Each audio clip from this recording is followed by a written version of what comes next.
Hello, good afternoon, everyone. I'd like to welcome everybody from everywhere from the East Coast to the West Coast and also everyone in between. Welcome back to Coffee and Me.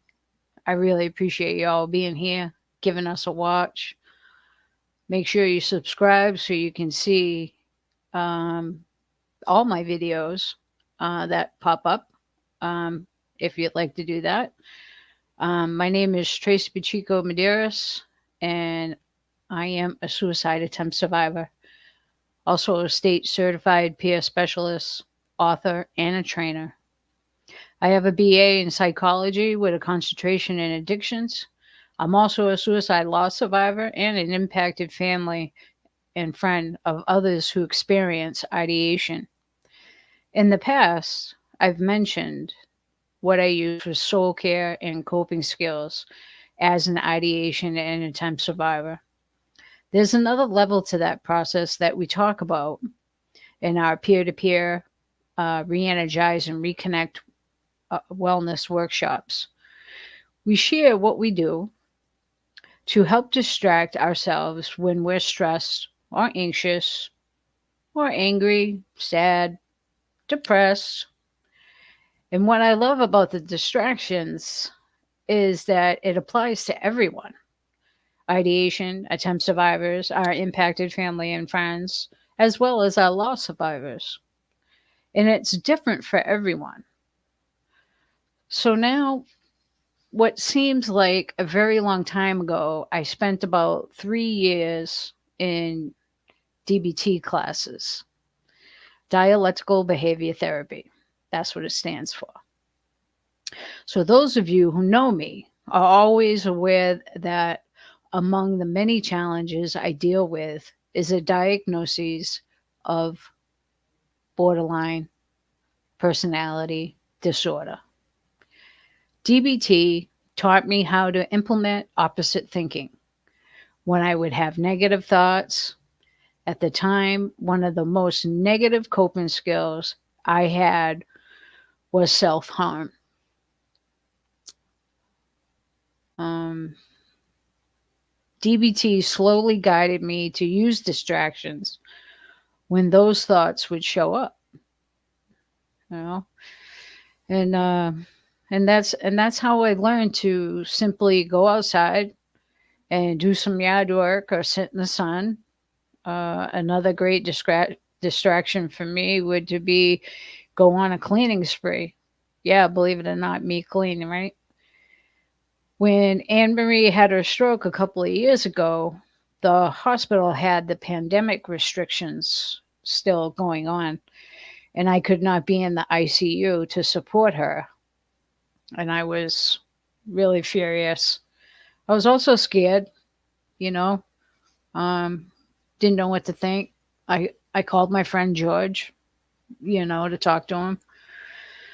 So, as many as you know, Anne Marie is actually like my second mom to me, my bonus mom. My mother passed away in 2013. So there I am, sitting in the dining room, sta staring into Anne Marie's empty room, worrying about would this stroke kill her. I needed a major distraction. So I began to spend all day and all night on my diamond art. And when my hand hurt from that, I went on to clean the house in a rampage. A social worker had come to the house to prepare Anne Marie's discharge. She needed to make sure that there were clear paths everywhere, so I made sure nothing was in the way. It actually helped clear my head and helped me to calm down. Now, 2 years later, we're gonna speed forward 2 years, right? I don't I don't go on that kind of rampage, but I do still use several distraction options. Uh, if even for a few minutes or longer to help calm myself down and get rid of the negative thinking. Oh, and just so you know, Anne Marie's idea of distractions for her, it would be inhaling lots of books or watching Ancient Aliens and Skinwalker Ranch. That's not my idea, but that's hers and that's okay. So we'll leave it at that, right? You know, we don't want to compare ourselves to other people. You know what I mean? It's what works for you as an individual. So always remember that, never to compare. Try to identify with what we say. So in our R&R workshops, I discovered that everyone had a handful of distractions they used. And for some, it was cooking or baking. You know, many said it was cleaning or rearranging the furniture or gardening, uh, books, a walk, running, the beach. And it didn't matter what the emotion was, whether grief or anger, depression, anxiety, fear of something. We all found a distraction that helped us feel better. And it might be important that we all agreed on the honesty to use healthy distractions. Now, some of you may think this is healthy, but it's not. So I'm just going to say it anyway.